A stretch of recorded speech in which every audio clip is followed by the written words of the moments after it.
ఆయన చివరి గడియల్లో చివరి తుది శ్వాస వదిలేటప్పుడు మెజిస్ట్రేట్కి ఇచ్చిన వాంగ్మూలంలో తను ఏం చెప్పిండో నేను మళ్ళీ రిపీట్ అయితే చేయదలుచుకోలేదు. ఎవరు తనను ఇబ్బంది పెట్టిండ్రు, వేధించిండ్రు అనే విషయాన్ని చాలా స్పష్టంగా తాను చెప్పిండు. ఇంతకుముందు కల్పన గారు చెప్పినట్టు ఒక జర్నలిస్ట్ పాత్ర కూడా దీంట్లో ఉంది. రఘు అని ఒక నమస్తే తెలంగాణ జర్నలిస్ట్, అశ్వరావుపేట జర్నలిస్ట్ ఉన్నాడు. ఆ జర్నలిస్ట్ కూడా ఈ కేసులో చేర్చమని చెప్పి ఇవాళ మనం అడుగుతున్నాం. నిజంగా మనం ఎక్కడ ఉన్నాం? నాగరిక సమాజంలో ఉన్నామా, మనం అనాగరిక సమాజంలో ఉన్నామా? ఒక పోలీస్ ఆఫీసర్, ఒక ఎస్ఐ, కాబోయే సిఐ, ఇంకో 10 ఏళ్ళు అయితే డిఎస్పీ అవుతాడు, ఒక లేదు ఏఎస్పీ ర్యాంక్ అవుతాడు. ఒక ఉన్నత 3 ఉద్యోగాలు వచ్చినాయి ఒకే టైంలో. ఆయన కానిస్టేబుల్గా చేస్తున్న సందర్భంలోనే ఆర్ఎస్ఐ, రైల్వే ఎస్ఐ వచ్చింది, సివిల్ ఎస్ఐ వచ్చింది. ఇంకేదో ఉద్యోగం వస్తే ఈ వదులుకొని సివిల్ ఎస్ఐ ఎంపిక చేసుకుంటూ ఆ అక్క ఏడుస్తూ చెప్పింది గాంధీ మార్చుల్లో. నేను రాంప్రసాద్ గారు వెళ్ళినప్పుడు ఏడుస్తూ, తమ్ముడా నువ్వు అసలు దీనికి పోవద్దంటే పోయినావు, రాజకీయాలకు బలైపోయినావు, కులానికి బలైపోయినావు అని చెప్పి ఆ అక్క ఆమె బిడ్డని తనకిచ్చింది, తమ్మునికే బిడ్డనిచ్చింది. చాలా కన్నీరు మున్నరై ఏడిసిన సందర్భం మనకు కనిపిస్తుంది. గత నెల 30వ తేదీ నాడు తన వెపెన్, ఎస్ఐకి వెపెన్ ఉంటుంది కదా, తన పిస్తోల్ వెపెన్ను పోలీస్ స్టేషన్లో అప్పచెప్పి ఒక ప్రైవేట్ కారులో మహబూబాద్కి వచ్చి, ఆయన మహబూబ్ పక్కకు నారక్కపేట అని ఒక వరంగల్ జిల్లాలో నల్లబెల్లి మండలంలో ఒక విలేజ్, అక్కడికి వచ్చి దాదాపు మధ్యాహ్నం 2 గంటల వరకు తను అక్కడ చేరుకున్నాడు. వాళ్ళు మిత్రులు చెప్తున్న ఆయన ఫోన్ ఎప్పుడు స్విచ్ ఆఫ్ అయిందంటే దాదాపు మధ్యాహ్నం 2 గంటల నుంచి ఫోన్ స్విచ్ ఆఫ్ అయిపోయింది. 2 గంటల సమయంలోనే ఆయన గడ్డి మందు తీసుకోండి. గడ్డి మందు అంటే మనందరం వ్యవసాయ కుటుంబాల నుంచి వచ్చినాం, జిల్లాల నుంచి వచ్చినాం. అది చాలా డేంజర్, మోస్ట్ డేంజర్. అది తాగితే 3 నెలలకైనా మనిషి చచ్చిపోతారు అనేది గ్యారంటీ. అటువంటి మందును తాగి రాత్రి 11 గంటల దాకా ఆయన ఫోన్ బంద్ చేసుకున్నాడు.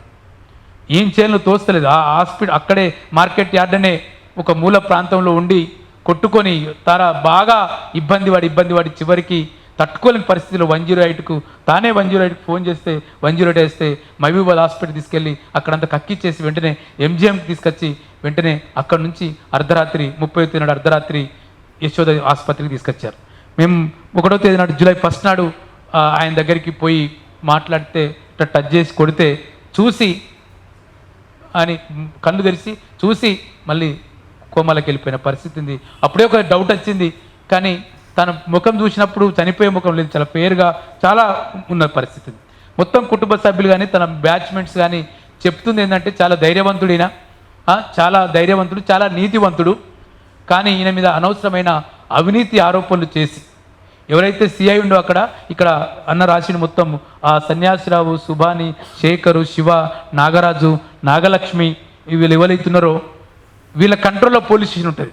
పోలీస్ స్టేషన్ అనేది సిఐ కంట్రోల్లో, ఎస్ఐ కంట్రోల్లో ఉండాలి. కానీ ఈ పోలీస్ స్టేషన్ ఒక పాతుకపోయిన కానిస్టేబుల్ ఒక కబందస్తాల్లో ఆ పోలీస్ స్టేషన్ ఉంది. అక్కడ ఇవ్వవలసిన వినాల్సిందే, వినకపోతే ఇటువంటి వేధింపులకు గురి కావాల్సిందే. పెద్దగా తాటిక అక్షరాలతోటి పేపర్లో వస్తుంది. ఎందుకు ఆయన చివరిలో మీరు ఇన్ని ఉంటారు, శరత్ అని ఒక ఇంటెలిజెన్స్ ఉద్యోగి జర్నలిస్ట్, నమస్తే తెలంగాణ జర్నలిస్టు అన్న స్వయంగా ఇక్కడ ఏం జరుగుతుందో మొత్తం చెప్పి వార్త రాయించేవాడు తెల్లారి. ఒక ఎస్ఐ మీద అవినీతి ఆరోపణలు వస్తే డిపార్ట్మెంట్ చాలా సీరియస్గా ఉంటుంది, చాలా సీరియస్ అంటే చాలా సీరియస్ ఉంటుంది. అవినీతి ఆరోపణలు చేస్తే మెమోలు ఉంటాయి, రకరకాల వేధింపులు ఉంటాయి. అది ఇంకా దళిత ఎస్ఐలు అయితే ఇంకా చాలా ఉండే పరిస్థితి ఉన్న పరిస్థితి ఉంది. కాబట్టి అంటే ఒక 6 నెలలుగా తను ఒక హింసను ఎదుర్కొంటున్నాడు. కానిస్టేబుల్ కూర్చోవడం ఏంది సిఐ దగ్గర, ఒక ఎస్ఐ నిలబడడం ఏంది, ఇది ఎంత అవమానకరం. అదే ఒక రెడ్డి ఎస్ఐ అయితే ఆ జితేందర్ రెడ్డి అట్లా నిలబెట్టేవాడా? ఆయన భార్య ఒక స్టేట్మెంట్ ఇచ్చింది, వాళ్ళ ఒక వీడియో రిలీజ్ చేసింది. జితేందర్ రెడ్డి భార్య, నేను కూడా ఎస్సీనే, నన్ను కులాంతర వివాహం చేసుకున్నాడు, ఆయన మీద ఎస్సీ ఎస్టీ కేసు పెట్టడం అన్యాయము, మీరు ఆలోచించండి దళిత సంఘాలకు అని చెప్పి ఒక అప్పీల్ చేసింది ఆమె. TV9లో మిగతా దాంట్లో వచ్చింది. మేము ఆమెకు చెప్తున్నాం, ఈ దేశంలో కుల వ్యవస్థ ఒక దళితుడు ఒక దళితేతరుడు అగ్రకులాలను చేసుకున్నా, ఒక అగ్రకులాడు దళితులను చేసుకున్నా తన కుల స్వభావం ఎక్కడా మారదు. తన కుల స్వభావము లక్షల వందల వేల ఊరాలు ఉన్నాయి. నువ్వు ఇలా చెప్తున్నావు తల్లి, నీ మొగుడు చాలా మంచివాడు, నీ భర్త నేను కులాంత వివరం చేసుకున్నా అని చెప్పి లైవ్ ఎగ్జాంపుల్స్ ఉన్నాయి. నేను రెడ్డి చేసుకున్న రోజు అణచివేతకు గురవుతాం. ఇట్లా చెప్పుకుంటూ పోతే చాలా ఉన్నాయి. మారరు. మనుషులు మారుతుండొచ్చు, ప్రేమ ఉంటుండొచ్చు, పిల్లలు అంటుండొచ్చు, నా కంచం పొత్తు మచ్చం పొత్తు అన్నీ తీసుకుంటారు, ఆస్తులు తీసుకుంటారు. కానీ చివరికి వాని కులాంకారాన్ని అది ఆడోళ్ళు కానీ మొగోళ్ళు కానీ చూపిస్తారు. అట్లనే చూపించారు ఈ కేసులో. కాబట్టి మేము ఆ తల్లికి ఏం చేస్తామంటే, నువ్వు ఒక దళితురాలువు, ఒక దళితుడు నీకు నీ నీ సామాజిక వర్గానికి చెందిన ఒక దళితుడు ఆత్మహత్య చేసుకున్నాడు, నీ భర్త మూలంగా నువ్వు న్యాయం వైపు నిలబడమని చెప్పి ఈ రౌండ్ టేబుల్స్ సందర్భంగా తనకు విజ్ఞప్తి చేసి, ఎందుకంటే ఇది ఎంత మీడియాలో కవర్ అయింది, TV9 రకరకాల ఆర్టీవీలో కూడా కవర్ అయింది. కాబట్టి ఆ మేడంకి మేము రిక్వెస్ట్ చేస్తూ ఉన్నాం, నువ్వు ఒక స్త్రీగా ఒక దళితురాలుగా ఆలోచించు, ఒక భార్యగా మాత్రమే ఆలోచించకు. నీ పేరు కృష్ణవేనే, ఆమె పేరు కూడా కృష్ణవేనే. ఆమె కూడా ఇవాళ భర్త లేకుండా దిక్కులేని అయిపోయిన పరిస్థితి. 2 ఆడపిల్లలు. నీ భర్త సస్పెండ్ అవుతాడో లేకపోతే అరెస్ట్ అవుతాడో జైలుకి పోతాడో మళ్ళీ తిరిగి నీ కన్న ముందు ఉంటాడు. ఓ 50 ఏళ్ళు 60 ఏళ్ళు నీతో సంసారం చేస్తాడు. కానీ ఇవాళ ఆ చిన్న అమ్మాయి 25 ఏళ్ళు నిండలేదు. ఆ అమ్మాయికి ఎవడు తోడుండాలి, ఆ పిల్లలకి ఎవడు దిక్కు కావాలి అనేది మీరు ఆలోచించమని చెప్పి ఆ తల్లికి ఈ రౌండ్ టేబుల్ సందర్భంగా చెప్తున్నాం. ఈ రౌండ్ టేబుల్ను DBF, KVPS, NAPF కలిసి నిర్వహిస్తూ ఉన్నాం. మేము ఒకటే అనుకున్నాం, ఒకటి మొత్తం ఈ వ్యవహారం మీద ఈ అశ్వరావుపేట పోలీస్ స్టేషన్లో జరుగుతున్న మొత్తం సంఘటనల మీద ఒక న్యాయ విచారణ, ఒక సిట్టింగ్ జడ్జి తోటి ఒక న్యాయ విచారణకు మేము ఇవాళ డిమాండ్ చేస్తూ ఉన్నాం. మార్కెట్ పోలీస్ స్టేషన్లో ఒక కేసు అయింది, 0 FIR అయింది. దాన్ని తిరిగి మహబూబాద్ పోలీస్ స్టేషన్కు ట్రాన్స్ఫర్ చేసిండ్రు. కేవలం SC/ST కేసు మాత్రమే అయింది. ఒక IPC సెక్షన్ కూడా పెట్టిండ్రు.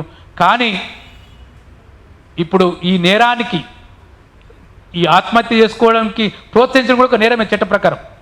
కాబట్టి కొత్త ఏదైతే చట్టం ఉందో, ఏం చట్టం అన్నది NBS BNSలోని 307 306 మన సుప్రీంకోర్టు అడ్వకేట్ గారు ఉన్నారు, తను చెప్తారు.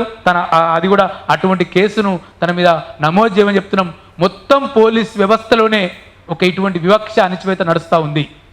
ఈ వివక్ష అణచివేతలను ఆపేందుకు పోలీస్ వ్యవస్థ ఎటువంటి మార్గదర్శకాలను రూపొందించుకోవాలని చెప్పి కోరుతున్నాం.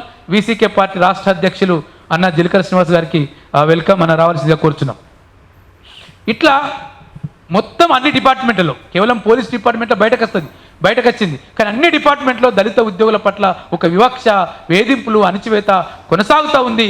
దీన్ని అరికట్టాలని చెప్పి మేము ఈ రౌండ్ టేబుల్ తరఫున డిమాండ్ చేస్తూ ఉన్నాం. చదువుకొని ఒక గ్రాడ్యుయేట్ అయ్యి పచ్చింకు ఏమంటారు ఆయనను గజిటెడ్ ఉద్యోగం వచ్చినా కూడా ఇవాళ దళిత ఉద్యోగస్తులకు రక్షణ లేకపోతే ఇక మామూలుగా గ్రామీణ ప్రాంతాల్లో ఉండే సామాన్యులకు ఎటువంటి రక్షణ ఉంటుంది?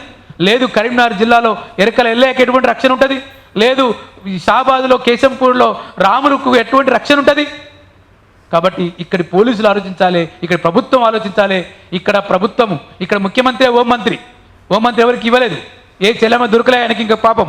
కాబట్టి ఈ సంఘటనకు మొత్తం బాధ్యత వహిస్తూ ముఖ్యమంత్రి బాధ్యత వహించాలి, ఇక్కడ రాష్ట్ర ప్రభుత్వం బాధ్యత వహించాలి.